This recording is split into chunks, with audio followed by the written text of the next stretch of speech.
Hi, shooting full of holes here. Today we're gonna discuss about the velocities that the new Benjamin Bulldog is producing. I don't know if you can tell here, but I have my Caldwell. I don't really know how to pronounce it, but Caldwell Ballistic Precision chronograph. I think this pretty much just came out on the market not too long ago. But basically, it's a whole kit. It comes with the lighting kit, and what's really cool about the Caldwell is that it has a program or an app, if you will, that you can download down to your phone. So I don't know if you can tell that on my phone. There's different functions that I can pick. Here's new group, and it has a whole bunch of statistics, and so you can shoot a string. It'll tell you the averages, etc. You can also save them. There I have saved of all the stuff that I've chronographed, bows, air rifles, etc. So you can keep a record of your data, at least on your phone, and I'm pretty sure you can transfer this to your computer and print it, or different other methods. Probably send it as an email. There's all sorts of functions. Anyway, really cool stuff. And the kit comes with everything. I mean, it comes with the tripod to set it up.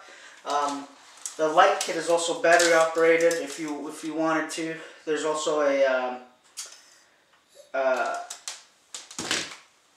think a 9-volt adapter, or I can't remember what the voltage is on it, but you can plug it into your plugs, home plugs, or whatever.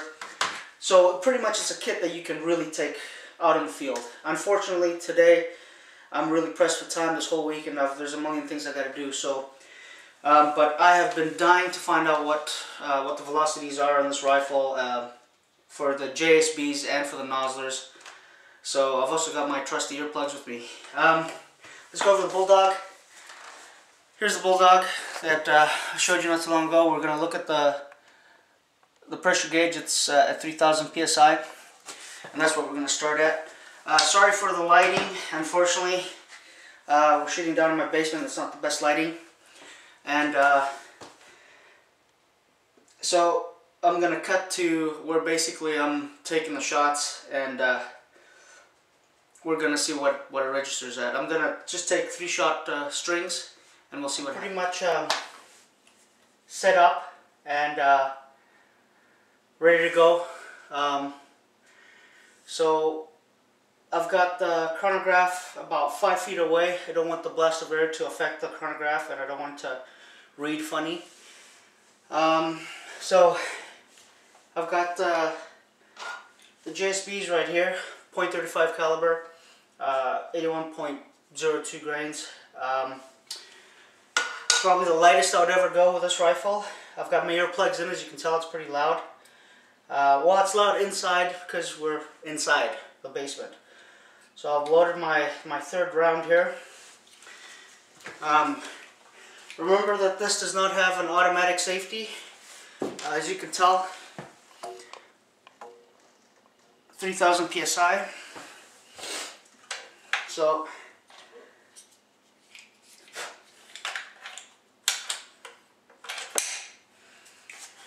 alright, I've got my phone on, it's all synced. I've got it in new groups. We'll start it, so it'll start recording from now on. At 10 yards, trust me, this thing just blows the same hole all the time, just shoots in the same place. So here we go.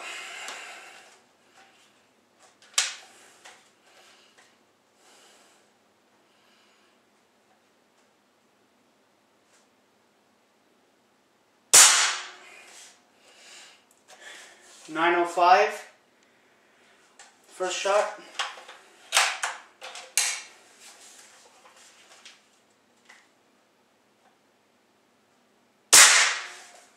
.906, second shot.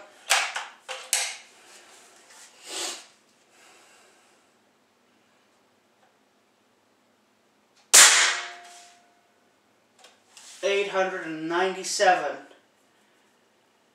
third shot. So we're averaging around about 900 feet per second on 3 shots. I had a mishap before I started recording, and so basically I took the 3 shots and I didn't realize that my phone had been synced, or was not synced. So I had to pump it up again. So I counted the amount of pumps, and roughly we're talking about 40 pumps after 3 shots to get it right back to 3,000 psi. So very, very consistent over 3 shots. I think, you know, definitely you could push it out to 5 and measure it down to 10 shots and, you know, keep on going. But, you know, for the moment, I just want to keep it at a 3-shot string. That way I know at least I've got 3 shots and they're all run about the same level. Okay, now we're going to try the NOSLERS, but I'm going to pump up the rifle, so I'm going to cut up and ready to shoot the 2nd string. So let me save this one. I'll fill in the details later on. I know what they are. So that's already been saved. And you'll tell I'm out of breath. I've just pumped the 40 pumps to get it back up to 3,000 psi. That was after 3 shots. So I did that as quickly as possible. And but yeah, I'm out of breath, but it's not like, oh my god, I'm totally dead out of breath. And that's why, from a hunter's perspective, you know, I mean, if you want to spend the money, and you know, you've got quite a few air rifles, and you want to get a scuba tank and all this stuff, that's great, you know. But I try to be as self-sufficient as I can be, which makes me think that I might get a bullet mold for this air rifle and start making my own pellets, or bullets, whatever you want to call them. So anyway, back to the NOSLERS. One thing that I still would like to test is taking the tip off the NOSLERS and seeing how they expand. Now, everybody wants to get expansion out of their pellets. Oh, it'll cause more damage and it'll be a faster kill, etc. Yes and no. I mean, it's faster kill as long as it expands inside the vitals and penetrates deep enough. But if it hits bone and it expands on a shoulder and doesn't hit the vitals, then that didn't help either. So you really have to be conscious of what the pellet can do, what the amount of energy that it has. And if you think about it, I would rather take a pellet that goes straight through the vital, or at least will go straight through the bone and into the vital, than not going through the bone and expanding, you know, just outside the bone and not into the vital. So you really have to do your homework. But maybe taking the tip off the NOSLERS might just be the best of both worlds. It's something I would have to test. So the more I start using this rifle, the more I start figuring certain things out. One of the things I definitely figured out is my pellet trap had to be really, really beefed up. As a safety precaution, I put my archery target behind it to absorb whatever else might go through, because first couple of rounds, when I first started shooting this air rifle with the NOSLER, it blew straight through the box. So the NOSLERs have a ton of kinetic energy. Now please remember that the Bulldog does not have an automatic safety. It is a manual safety. My safety is now on. As you can tell, it's been pumped freshly up to 3,000 psi. So we're good to go. Round 2. One of the things I'll tell you that is starting to bug me about the Bulldog is the trigger guard. This slant that it has to it. Every time I try to grab it, I'm trying to get some positive feel, and the gun keeps on tipping back. It's not like a normal gun. It's really hard to grab this, you know, by the width. I've been grabbing it by the scope a lot more than I should probably. But that is pretty much one of my gripes. I don't like that feel. I like being able to grab it properly. here at the front of the forearm, that's great. But I might have to do some stuff to this air rifle.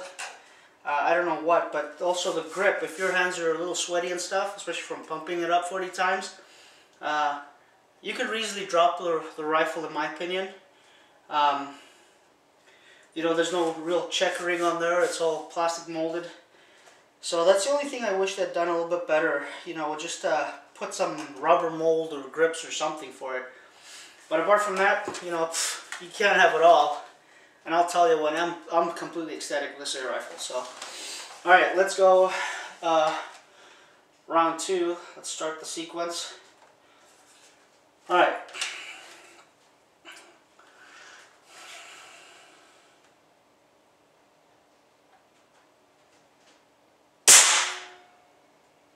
(715 feet per second on that one.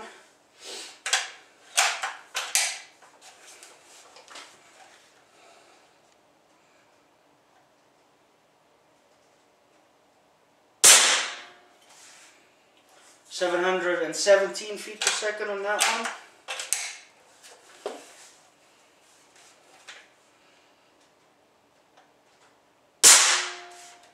(737 feet per second on that third shot.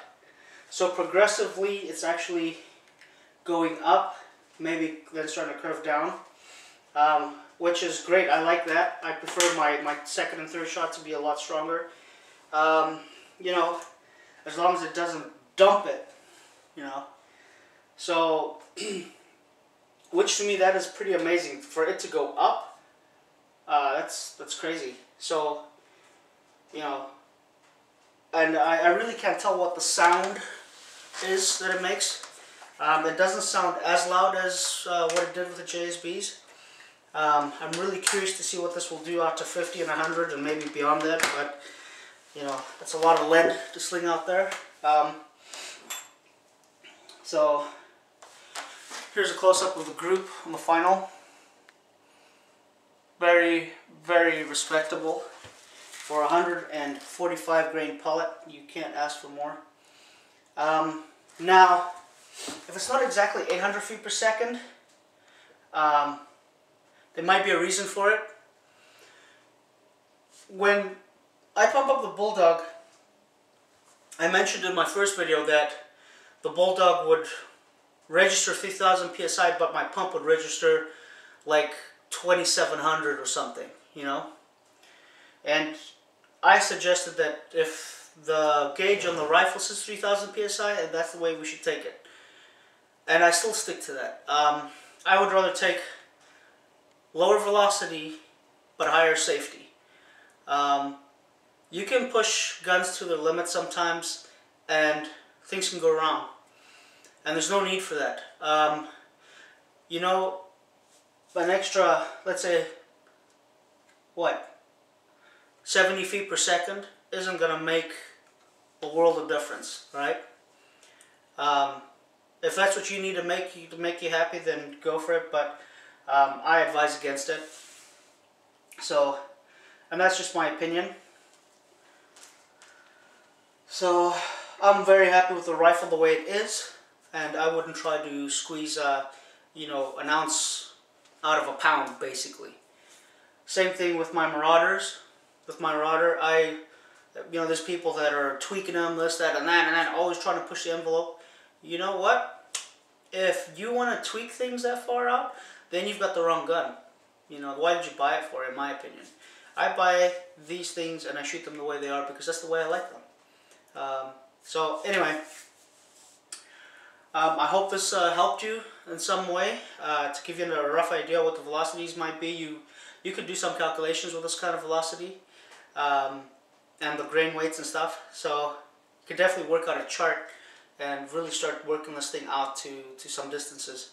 And that's what I'm going to do next. That's hopefully in my third video, is I'm going to have a chart worked out with the velocities and the ballistic coefficient and all that stuff.